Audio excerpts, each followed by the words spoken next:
into dancing, 'cause your love changes everything. Your love changes everything. Oh, there's something about your love. Something about your love changes everything in my body. Oh, something about your love. Something about your love changes everything. It changes everything. Something about your love. Something about your love changes everything. It changes everything. Something about your love. Something about your love changes everything. Changes everything. Something about your love. Something about your love changes everything. Something about your love. Something about your love changes everything. Changes everything. Something about your love. Something about your love changes everything. Changes everything. Something about your love. Something about your love changes everything. You turn my morning into dancing. You turn my morning into dancing. You turn my morning into dancing. You turn my morning into dancing. You turn my morning into dancing. Something about your love. Something about your love changes everything. Good morning. Happy Fat Tuesday to everybody. As soon as I'm done today, I'm going to run up and get me some punchkis because that's what we do here in Michigan. It's just who we are. Yeah, my wife looks forward to this every single year. She was putting down her order before she went to bed last night. She wanted me to get up at 5 this morning and go and get them. And I talked her out of that, but then I set my alarm for 5 and it went off. She went, "Are you crazy?"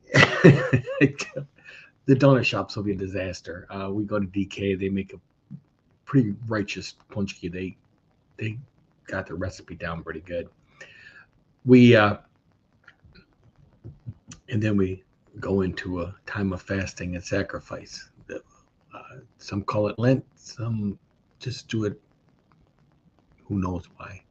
We are in Joshua 10, and we're going to do verses 6 through 11. Yesterday, if you were here, we talked about how the let me flip back just to make sure I don't have this wrong. Yesterday, we talked about the opposition forming against God's chosen leader against Joshua, and how we compared it to some of the stuff that Jesus had went through.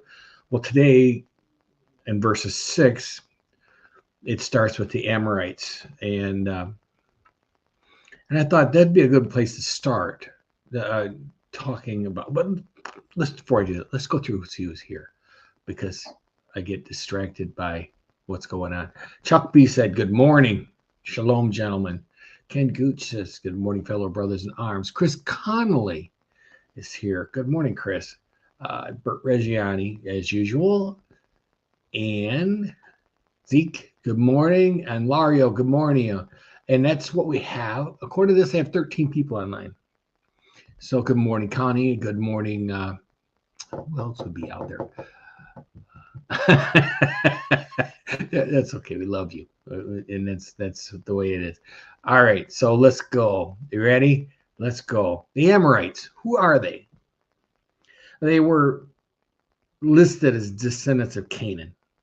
Canaan was the grandson of Noah.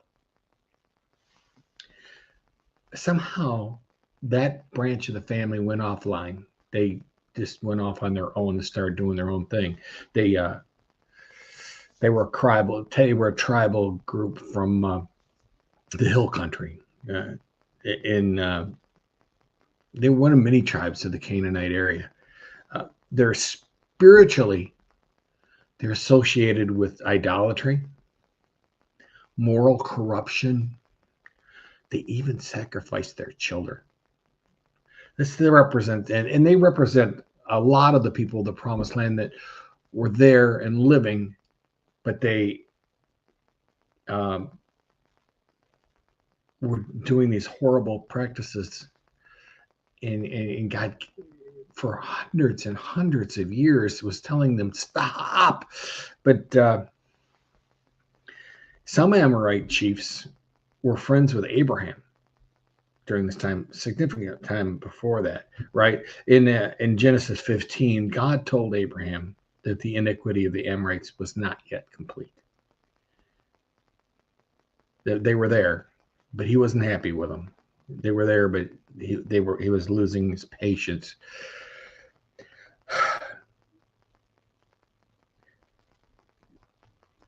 That's who they were. And then that's where we pick up with today's verses. So let me pull those up.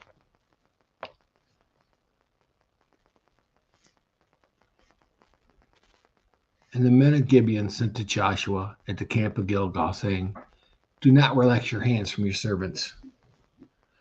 Come up to us quickly and save us and help us, for the king of the Amorites, who dwell in the hill country, are gathered against us. So Joshua went up from Gilgal, he and the people of war with him, all of the mighty men of valor. And the Lord said to Joshua, do not fear them, for I have given them into your hands. Not a man of them shall stand before you. So Joshua came upon them suddenly, having marched up all night from the Gilgal.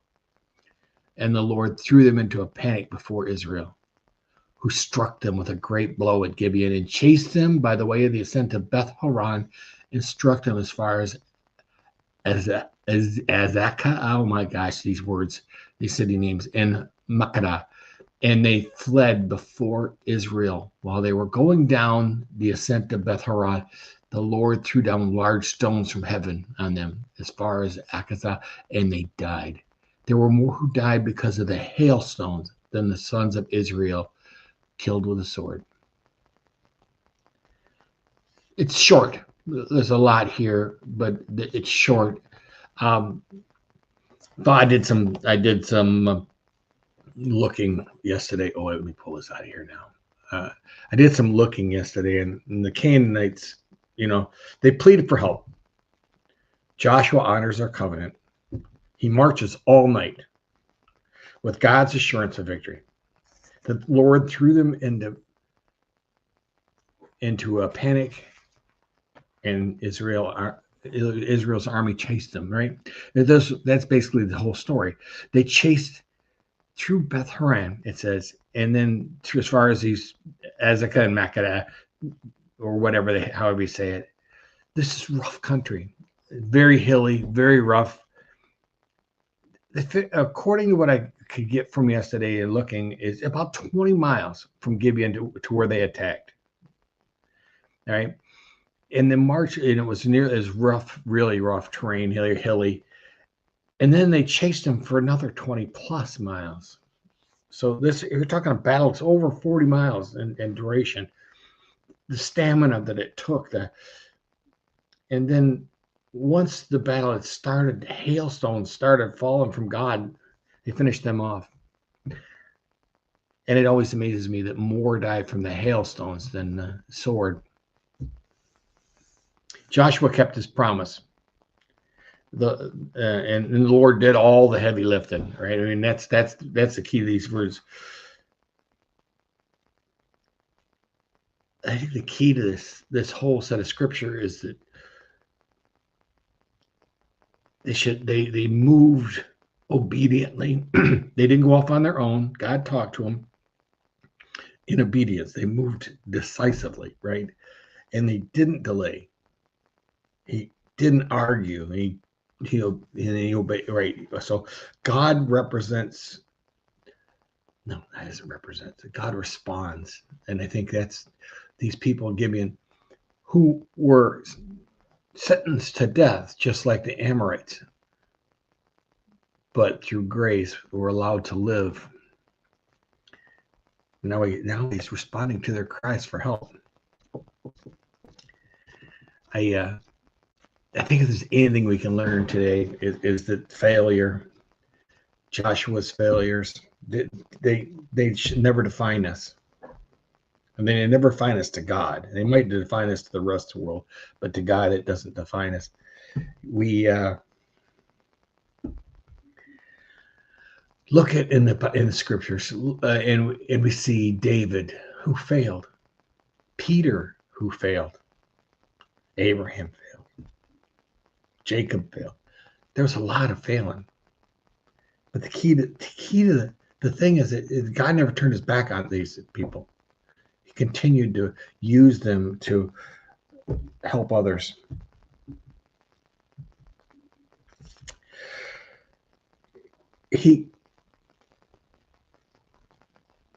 I guess for me, the thing that we can take from this most of all is that God's love, while sometimes hard and and painful to accept,